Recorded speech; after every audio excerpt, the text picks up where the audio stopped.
Welcome to Pratap classes. दोस्तों, Pratap classes के YouTube channel पर आपका स्वागत है। तो हमारी लगातार अब सीरीज चलेगी राजस्थान जीके टेस्ट सीरीज और कंप्यूटर अनुदेशक भर्ती और वीडियो मेंस एग्जाम के लिए लगातार आपको शाम 8 बजे लाइव क्लास मिलेगी राजस्थान जीके की। और इसमें art, culture, history, geography, political science सब आपको मिक्स क्वेश्चन, टॉप 50 क्वेश्चनों की डेली आपको ये वीडियो मिलता रहेगा। तो जल्दी से सारे विद्यार्थी वीडियो को लाइक और शेयर कर देना। और जो भी विद्यार्थी हमारे इस चैनल पर नहीं है तो चैनल को सब्सक्राइब कर लें और इसके पास लगे बेल आइकन का घंटा दबा लें ताकि हम जैसे वीडियो अपलोड करें उसका नोटिफिकेशन आप तक पहुंच जाएगा। स्टार्ट करते हैं आज रोजाना लाइव टेस्ट महत्वपूर्ण प्रश्नों के साथ, टॉप 50 क्वेश्चनों की सीरीज के साथ सभी विद्यार्थियों का स्वागत है। स्टार्ट करते हैं आज। पहला क्वेश्चन देखिए, राजस्थान के राज्यपाल में निम्न में से कौन सी शक्ति इसमें निहित नहीं होती? यानी कि राजस्थान का जो राज्यपाल है उसमें कौन सी शक्ति निहित नहीं होती? विधानसभा को स्थगित करना, विधानसभा की सत्रावसान की, विधानसभा की आहूत करने की, विधानसभा को विघटन करने की। तो बताइए मुझे इसका राइट आंसर। तो ध्यान रखना, राज्यपाल में कौन सी शक्ति निहित नहीं होती? राज्य विधानसभा को स्थगित करने की जो शक्ति है वो राज्यपाल में नहीं होती। तो ये तीनों शक्ति है वो राज्यपाल के पास होती है, लेकिन वो विधानसभा को स्थगित नहीं कर सकता। अगला क्वेश्चन देखो, निम्न में से बिस्सा जाति की कुल देवी कौन सी है? चामुंडा माता, सुंदा माता, आशापुरा माता या शेमकरी माता? बिस्सा जाति की कुल देवी कौन सी है? बताइए मुझे सारे विद्यार्थी इसका राइट आंसर। तो ध्यान रखना, बिस्सा जाति की कुल देवी है आशापुरा माता। ऑप्शन नंबर सी यहाँ पे राइट आंसर हो जाएगा, आशापुरा माता है। और सुंदा माता पर ये आपको पता ही है भी राजस्थान का पहला रोपवे सुंदा माता पर्वत पर लगाया गया। तो कब है? 2006 में रोपवे बना सुंदा माता मंदिर यानी कि सुंदा माता पर्वत पर राजस्थान का पहला रोपवे। और बिस्सा जाति की कुलदेवी कौन सी है? आशापुरा माता। और ध्यान रखना, बिस्सा जाति की नववधु है वो हाथ पर मेहंदी नहीं लगाती। ये भी आपको ध्यान रखना, बिस्सा जाति की जो नववधु होती है ना वो मेहंदी नहीं लगाती। अगला देखो, निम्न में से किसे भरतपुर की जीवन रेखा के उपनाम से जाना जाता है? मोती झील, लुणकर लिफ्टनर, लूणी नदी, नंद समन झील। तो बताइए मुझे, भरतपुर की जीवन रेखा के उपनाम से किसे जाना जाता है? तो ये जाना जाता है मोती झील को। किसको जाना जाता है? मोती झील को जाना जाता है। लुणकर लिफ्टनर को बीकानेर की जीवन रेखा बोला जाता है। और लूणी नदी है जो मारवाड़ की जीवन रेखा लूणी नदी। और नंद समन झील है वो राजसमंद की जीवन रेखा बोली जाती है। अगला क्वेश्चन देखो, किस नदी का उद्गम पादरला गांव की पहाड़ियों से होता है? मित्री नदी, चेप नदी, साबरमती नदी, पार्वती नदी। किस नदी का उद्गम पादरला गांव की पहाड़ियों से होता है? तो ध्यान रखना, किस नदी का उद्गम होता है? साबरमती नदी का। ऑप्शन नंबर सी यहाँ पे राइट आंसर हो जाएगा, साबरमती नदी पादरला गांव की पहाड़ियों से। मित्री नदी का उद्गम होता है अरावली की पहाड़ियों से। चेप नदी का उद्गम होता है कालिंजरा की पहाड़ियों से। और पार्वती नदी का उद्गम होता है एमपी के मध्य प्रदेश से निकलती है सीहोर। ध्यान रखना, सीहोर से इसका उद्गम होता है। अगला क्वेश्चन देखो, 1857 की क्रांति के समय टोंक का शासक कौन था? 1857 की क्रांति के समय टोंक का शासक कौन था? तो ध्यान रखना, वजीरुद्दौला। ऑप्शन नंबर 1 यहाँ पे राइट आंसर हो जाएगा, वजीरुद्दौला था। विनय सिंह था अलवर का शासक। और पृथ्वी सिंह था झालावाड़ का शासक। और सरदार सिंह था बीकानेर का, ये जिसने क्या है रियासत से बाहर अंग्रेजों की इसने सहायता की थी, सरदार सिंह ने। और टोंक का शासक कौन था 1857 की क्रांति के समय? वजीरुद्दौला। अगला देखो, 1857 की क्रांति का मुख्य केंद्र वह अंग्रेजों का शस्त्रागार कौन सा था? अजमेर, सीकर, जैसलमेर, बीकानेर। तो 1857 की क्रांति का मुख्य केंद्र कौन सा था? अजमेर। कौन सा था? Option number 1 Ajmer. अगला क्वेश्चन देखो, निम्न में से राजस्थान का शंकराचार्य किसे कहा जाता है? राजस्थान का शंकराचार्य किसे कहा जाता है? बताइए मुझे सारे विद्यार्थी, राजस्थान का शंकराचार्य। तो ध्यान रखना, किसको बोला जाता है? दादू दयाल को। ऑप्शन नंबर सी इसका राइट आंसर हो जाएगा। राजस्थान का अगर आपसे पूछे दूसरा शंकराचार्य बोला जाता है सुंदरदास को। राजस्थान का दूसरा शंकराचार्य सुंदरदास। और वैसे आपसे राजस्थान का शंकराचार्य पूछे तो दादू दयाल। अगला देखो, जयनारायण व्यास राजस्थान के मुख्यमंत्री कितनी बार रह चुके हैं? जयनारायण व्यास राजस्थान के मुख्यमंत्री कितनी बार रहे हैं? 2 बार, 1 बार, 4 बार या 3 बार? तो ध्यान रखना, कितनी बार रहे हैं? 2 बार रहे हैं। 2 बार में से 1 बार तो वो मनोनीत हो चुके हैं और 1 बार वो निर्वाचित हो चुके हैं। तो दोनों अच्छी तरह से पढ़ लेना। जयनारायण व्यास 2 बार मुख्यमंत्री बने, 1 बार मनोनीत और 1 बार है निर्वाचित। अगला देखो, 12 भाइयों का मेला किस जिले में बढ़ता है? 12 भाइयों का मेला धौलपुर, भरतपुर, झालावाड़, 12 भाइयों का मेला कहाँ बढ़ता है? तो ध्यान रखना कहाँ पर बढ़ता है, धौलपुर में बढ़ता है। ऑप्शन नंबर 1 यहाँ पे राइट आंसर हो जाएगा।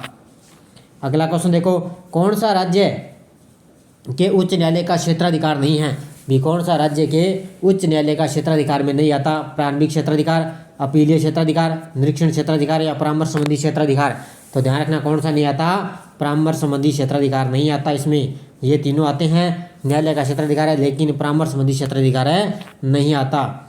अगला देखिए, नाडोल के चौहान वंश का संस्थापक कौन था। लक्ष्मण देव चौहान, लुम्बा चौहान, वासुदेव चौहान या कीर्तिपाल। नाडोल के चौहान वंश का संस्थापक कौन था, बताइए मुझे सारे विद्यार्थी इसका राइट आंसर। और लाइक जुड़े हुए हैं, लाइक और शेयर करते रहना वीडियो को। तो ध्यान रखना कौन था, लक्ष्मण देव चौहान है जो नाडोल वंश का संस्थापक था। ये लुम्बा चौहान था सिरोही का, किसका था, सिरोही चौहान वंश का संस्थापक लुम्बा चौहान। और सांबर के चौहानों का था वासुदेव चौहान। और कीर्तिपाल था सोनग्रा चौहानों का संस्थापक। तो अच्छी तरह से चारों ऑप्शन आप पढ़ लेना। कागजी पोट्री के लिए प्रसिद्ध है, बीकानेर, जयपुर, कोटा, अलवर। कागजी पोट्री के लिए कौन सा क्षेत्र प्रसिद्ध है, ध्यान रखना अलवर। कौन सा है, कागजी पोट्री के लिए अलवर प्रसिद्ध है। बीकानेर का प्रसिद्ध है सुनहरी पोट्री, जयपुर की प्रसिद्ध है ब्लू पोट्री और कोटा की है ब्लैक पोट्री प्रसिद्ध है और अलवर की है कागजी पोट्री। अगला देखो, राजस्थान का सबसे छोटा राष्ट्रीय राजमार्ग कौन सा है। NH 6215, NH 4860, NH 1919 73B, NH 21। Rajasthan का सबसे छोटा राष्ट्रीय राजमार्ग कौन सा है, तो ध्यान रखना कौन सा है, NH 1919, 919 और 771B। तो ऑप्शन नंबर सी यहाँ पे राइट आंसर हो जाएगा। ये क्या है, सबसे छोटा राष्ट्रीय राजमार्ग है। और सबसे लंबा आपसे पूछे तो NH 62 या NH 15 है सबसे लंबा। सबसे छोटा हो जाएगा 919 या 71B। अगला देखो, राजस्थान के परिवहन विभाग का आदर्श वाक्य क्या है। ढोला मारू, पधारो हमारे देश, चरेवती चरेवती, इनमें से कोई नहीं। राजस्थान के परिवहन विभाग का आदर्श वाक्य क्या है, तो ध्यान रखना इसका आदर्श वाक्य क्या है, चरेवती चरेवती। ऑप्शन नंबर सी यहाँ पे राइट आंसर हो जाएगा।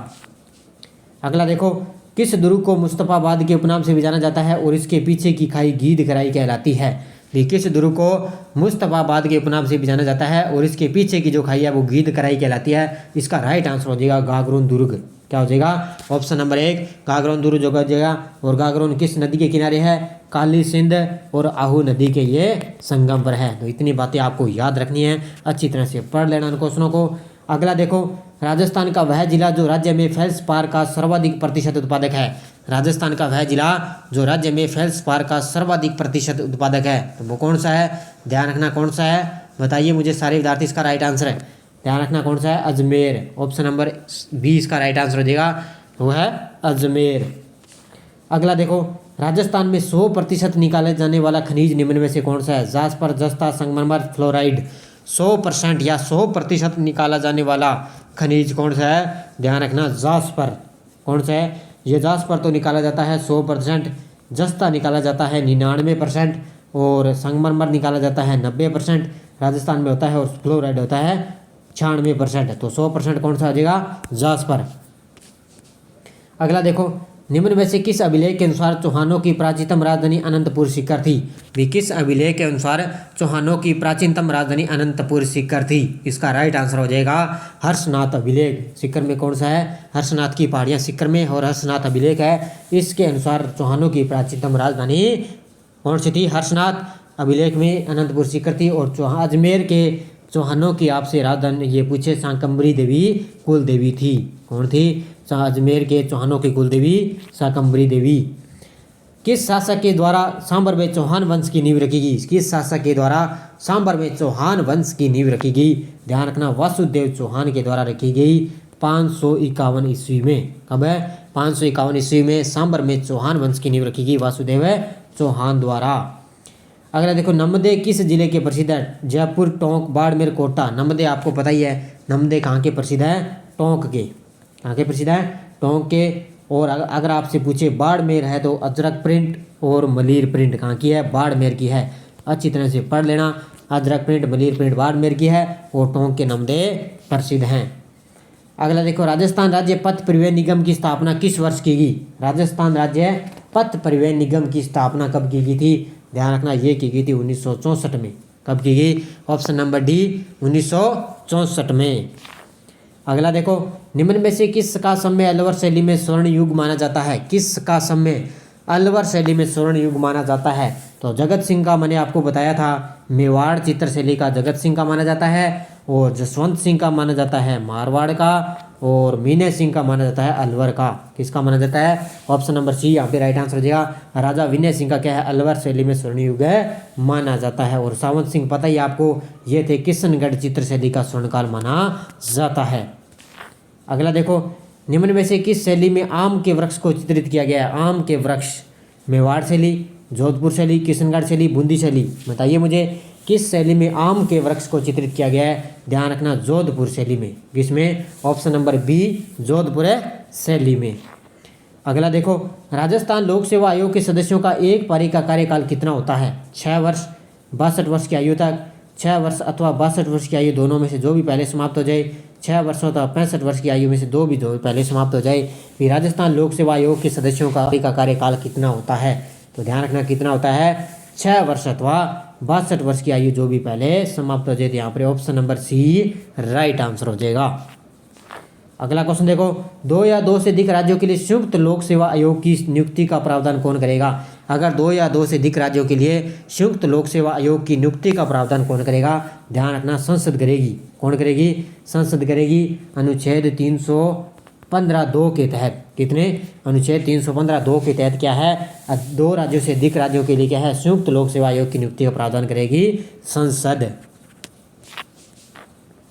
अगला देखो, मेवाड़ के गोहिल वंश का संस्थापक आदिपुरुष निम्न में से किसे माना जाता है? मेवाड़ के गोहिल वंश का संस्थापक आदिपुरुष किसे माना जाता है? तो ध्यान रखना, किसे माना जाता है? गुहिलादित्य को। ऑप्शन नंबर 1 यहाँ पे राइट आंसर हो जाएगा। गुहिलादित्य को गोहिल वंश का संस्थापक माना जाता है। और कुंभकर्ण कौन था? कुंभकर्ण वो था जिसने नेपाल में जाकर क्या है? गोहिल वंश की स्थापना की। और बप्पा रावल को आपको जानते ही हैं। गोहिल वंश का आपसे वास्तविक संस्थापक पूछे, गोहिल वंश का वास्तविक संस्थापक बप्पा रावल, और गोहिल वंश का संस्थापक आदिपुरुष गुहिलादित्य, और सिसोदिया वंश का संस्थापक हो जाएगा राणा हमीर। सिसोदिया वंश का संस्थापक कौन हो जाएगा? राणा हमीर। तो ऑप्शन नंबर 1 यहाँ पे राइट आंसर हो जाएगा। अगर देखो, भीलों के छोटे गांव क्या कहलाते हैं? पाल, टापरा, ढाफलिया, फला। बताइए मुझे, भीलों के छोटे गाँव क्या कहलाते हैं? तो ध्यान रखना, भीलों के छोटे गाँव क्या कहलाते हैं? फला कहलाते हैं, फला। ऑप्शन नंबर डी यहाँ पे राइट आंसर हो जाएगा। और भीलों के घर क्या कहलाते हैं? कुआ या टापरा कहलाते हैं। भीलों के घर कहलाते हैं कुआ या टापरा, और छोटे गांव क्या कहलाते हैं? फला कहलाते हैं। तो और पाल क्या कहते हैं? बड़े गांव होते हैं उनको पाल बोलते हैं, और घर कहलाते हैं टापरा भीलों के, और छोटे गांव कहलाते हैं फला।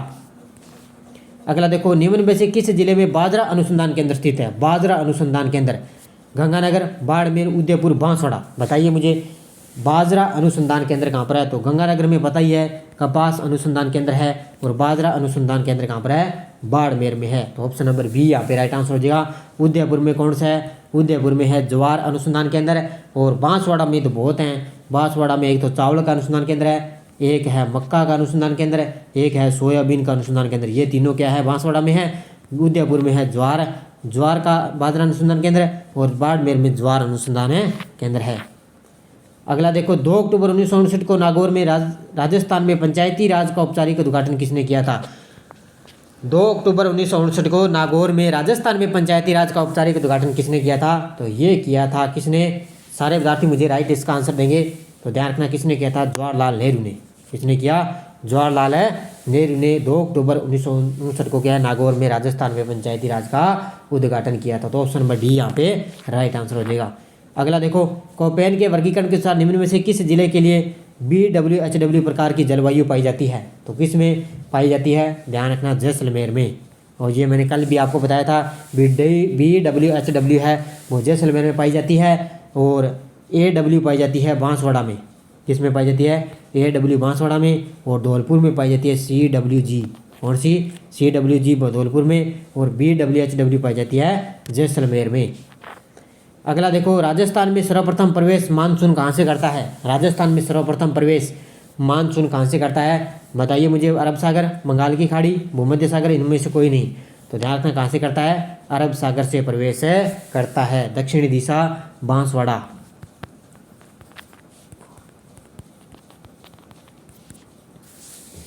कहाँ से करता है? दक्षिणी दिशा बांसवाड़ा से प्रवेश करता है अरब सागर से राजस्थान में मानसून। अगला देखो, बसंत पंचमी का त्यौहार निम्न में से किस माह की पंचमी को मनाया जाता है? बसंत पंचमी का त्यौहार किस माह की पंचमी को मनाया जाता है? तो ध्यान रखना, माघ शुक्ल पंचमी को। ऑप्शन नंबर सी यहाँ पे राइट आंसर हो जाएगा। माघ शुक्ल पंचमी को क्या है? बसंत पंचमी का त्यौहार है, मनाया जाता है।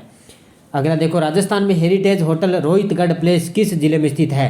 राजस्थान में हेरिटेज होटल रोहितगढ़ प्लेस किस जिले में स्थित है? तो बताइए मुझे सारे विद्यार्थी। इसका राइट आंसर जयपुर, बीकानेर, जोधपुर, पाली। तो ध्यान रखना कहाँ पर है? पाली में स्थित है। तो ऑप्शन नंबर यहाँ पे डी इसका राइट आंसर हो जाएगा। अगला देखो, कौन सा समाचार पत्र विजय सिंह पथिक द्वारा अजमेर से प्रकाशित हुआ तथा बाद में 1923 में बंद करना पड़ा? भी कौन सा समाचार पत्र विजय सिंह पथिक द्वारा अजमेर से प्रकाशित हुआ लेकिन उसको 1923 में बंद करना पड़ा? तो वो कौन सा था? ध्यान रखना, नवीन राजस्थान। ऑप्शन नंबर बी यहाँ पे राइट आंसर हो जाएगा। नवीन राजस्थान सथा उसको क्या है 1922 में गठित किया गया और 1923 में इसको बंद करना पड़ा था। अगला देखो, किस चित्र शैली में पशु पक्षियों के चित्र सर्वाधिक मिलते हैं? अलवर शैली, हाड़ौती शैली, किशनगढ़ शैली, बूंदी शैली। तो ये तो आपको सभी को पता ही होना चाहिए भी किस चित्र शैली में पशु पक्षियों के चित्र सर्वाधिक मिलते हैं। तो ये मिलते हैं बूंदी शैली में। कहाँ पर मिलते हैं? ऑप्शन नंबर डी, बूंदी शैली में। अगला देखो, कोकिल देव ने आमेर को ढूंढाड़ प्रदेश की राजधानी कब बनाया? कोकिल देव ने आमेर को ढूंढाड़ प्रदेश की राजधानी कब बनाया? 1137, 1207, 1727, 1949। तो बताइए मुझे कब बनाया? ध्यान रखना, 1207 में इसने राजधानी बनाई और कब तक बनाई थी? 1727 तक बनाई थी। भी कोकिल देव ने आमेर को ढूंढाड़ प्रदेश की राजधानी कब बनाई? 1207 में और 1727 तक। अगले देखो, कछवाहा राजवंश की इष्ट देवी कौन है? जम्बुआई माता, शीला माता, शाकंभरी माता, बाण माता। कछवाहा राजवंश की इष्ट देवी कौन है? तो ध्यान रखना, कछवाहा राजवंश की इष्ट देवी है शीला माता। कहाँ की है शीला माता? जयपुर की है। और ये इसका इष्ट देवी किसकी है? कछवाहा राजवंश की कुल ये इष्ट देवी है। अगर आपसे कछवाहा वंश की कुल देवी पूछे तो कुल देवी है जम्बुआई माता। कुल देवी कौन सी है? जम्बुआई माता। और इष्ट देवी कौन सी है? शीला माता। अगला देखो, राज्य का दूसरा सबसे बड़ा उर्स कौन सा है? ख्वाजा साहब का उर्स, तारकिन का उर्स, नरहड़ पीर का उर्स, गागरोन का उर्स। बताइए मुझे राजस्थान का दूसरा सबसे बड़ा उर्स कौन सा है? तो ध्यान रखना, राजस्थान का दूसरा सबसे बड़ा उर्स है तारकिन का उर्स। ऑप्शन नंबर बी यहाँ पे राइट आंसर हो जाएगा। जो कहाँ पर लगता है? नागौर में लगता है। और सबसे बड़ा उर्स आपको बताइए, ख्वाजा साहब का उर्स है सबसे बड़ा और दूसरा सबसे बड़ा है तारकिन का उर्स है नागौर में। अगला देखो, निम्न में से किस झील को राजस्थान का नंद कानन कहा जाता है? कोलैत झील, मोती झील, सिलीसैट झील, नक्की झील। बताइए मुझे किस झील को राजस्थान का नंद कानन झील कहा जाता है? तो ध्यान रखना, किसको बोला जाता है? ये बोला जाता है सिलीसैट झील को। ऑप्शन नंबर सी यहाँ पे राइट आंसर हो जाएगा। सिलीसैट झील को क्या है? राजस्थान का नंद कानन है बोला जाता है। अलवर में इसका निर्माण किसने करवाया था? विनय सिंह ने इसका निर्माण करवाया था। तो ये भी आपको पता होना चाहिए। अगला देखो, राज्यपाल अपने सविवेकी कृत्यों को छोड़कर अपने कृत्यों का निर्वहन किसकी सहायता से सलाह से करेगा? मुख्यमंत्री, मुख्यमंत्री मंत्रिपरिषद, मंत्रिमंडल, मुख्यमंत्री व मंत्रिमंडल। बताइए मुझे, राज्यपाल अपने सविवेकी कृत्यों को छोड़कर अपने कृत्यों का निर्वहन किसकी सहायता व सलाह से करेगा? तो ये करेगा मुख्यमंत्री और मंत्रिपरिषद की। ऑप्शन नंबर बी यहाँ पे राइट आंसर हो जाएगा। इनकी सलाह पर ये करेगा। अगला देखो, किस किसान आंदोलन की जांच के लिए ट्रेंच आयोग का गठन किया गया? किस किसान आंदोलन की जांच के लिए ट्रेंच आयोग का गठन किया गया था? तो ये किया गया था बेंगू किसान आंदोलन के लिए। ऑप्शन नंबर एक यहाँ पे राइट आंसर हो जाएगा। बेंगू किसान आंदोलन के लिए क्या है? ट्रेंच आयोग का गठन किया गया। कब? 1923 में। कब किया गया? 1923 में किया गया था। अगला देखो, निम्न में से किस नदी का उद्गम बिजराल ग्राम पहाड़ी से होता है? किस नदी का उद्गम बिजराल की ग्राम की पहाड़ियों से होता है? कोठारी नदी, खारी नदी, खारी, ये दो पर आ गया, पार्वती नदी। तो बताइए मुझे किस नदी का उद्गम होता है? तो ध्यान रखना, खारी नदी का। ऑप्शन नंबर ये दोनों ही सही है। यहाँ पर बेड़त नदी कर लेना एक में। तो इसका राइट आंसर क्या हो जाएगा? खारी नदी से क्या है? बिजराल ग्राम की पहाड़ियों से खारी नदी का उद्गम होता है। कोठारी नदी से कहाँ किसका कोठारी नदी का होता है? दिवेर घाटी राजसमंद से क्या है? कोठारी नदी का उद्गम होता है। और खारी नदी का बिजराल ग्राम की पहाड़ियों से। अगला देखो, निम्न में से कौन सी नदी सही सुमेलित नहीं है? सही सुमेलित नहीं है। नदी सहायक, चंबल कुराल, लूणी गुइया, पश्चिम बनास धारवेड़ नाड़ी, बनास सीप। तो बताइए मुझे कौन सी नदी इसमें सम्मिलित नहीं है? तो ध्यान रखना कौन सी नहीं है। चंबल की कुराल है, ये सही है। लूणी की गुइया है, ये सही है। और बनास की सीप नदी ये सही है, लेकिन पश्चिमी बनास की धारवेल नाड़ी ये सहायक नदी नहीं है। तो ऑप्शन नंबर सी यहाँ पे राइट आंसर हो जाएगा। अगला देखो 1544 ईस्वी में अफगान शासक शेरशाह सूरी ने किस किले पर अधिकार करके एक मस्जिद का निर्माण करवाया? 1544 ईस्वी में अफगान शासक शेरशाह सूरी ने किस किले पर अधिकार करके एक मस्जिद का निर्माण करवाया? वो करवाया था उसने मेहरानगढ़ दुर्ग पर। किस पर करवाया? ऑप्शन नंबर सी इसका राइट है आंसर हो जाएगा। अगला देखो बाणगंगा एवं माही निम्न में से किस भौतिक प्रदेश की प्रमुख नदियां हैं? बाणगंगा और माही निम्न में से किस भौतिक प्रदेश की प्रमुख नदियां हैं? तो बताइए मुझे, ध्यान रखना किसकी है? पूर्वी मैदानी प्रदेश की है ये। पूर्वी मैदानी प्रदेश में कौन कौन सी आती है? एक तो आती है बनास, उसके बाद में आती है बाणगंगा, उसके बाद में आती है माही, ये क्या है? पूर्वी नदी में आती है। और बाणगंगा एवं माही इसमें भौतिक प्रदेश की प्रमुख नदियां हैं पूर्वी मैदानी प्रदेश की। अगला देखो, राजस्थान से लोकसभा की कितनी सीटें अनुसूचित जाति के लिए आरक्षित है? 25, 10, 3 या 4? राजस्थान से लोकसभा की कितनी सीटें अनुसूचित जाति के लिए आरक्षित है? तो कितनी है? ध्यान रखना 4 है इसका राइट आंसर है। अच्छी तरह से पढ़ लेना। लोकसभा सीटें कितनी अपने? 25 है लोकसभा सीटें। राज्यसभा सीटें कितनी है? 10 है। और अनुसूचित जाति के लिए लोकसभा की कितनी सीटें हैं? 4 है। तो ऑप्शन नंबर डी यहाँ पे राइट आंसर हो जाएगा। अगले देखो, कौन सा युग्म सम्मिलित नहीं है? अनुच्छेद 154 में राज्यपाल की कार्यपालिक शक्तियाँ, अनुच्छेद 155 में राज्यपाल की नियुक्ति, अनुच्छेद 156 में राज्यपाल की योग्यता, अनुच्छेद 163 में राज्य मंत्री परिषद। इसमें बताना भी कौन सा युग्म इसमें सम्मिलित है? नहीं है। तो ध्यान रखना कौन सा नहीं है।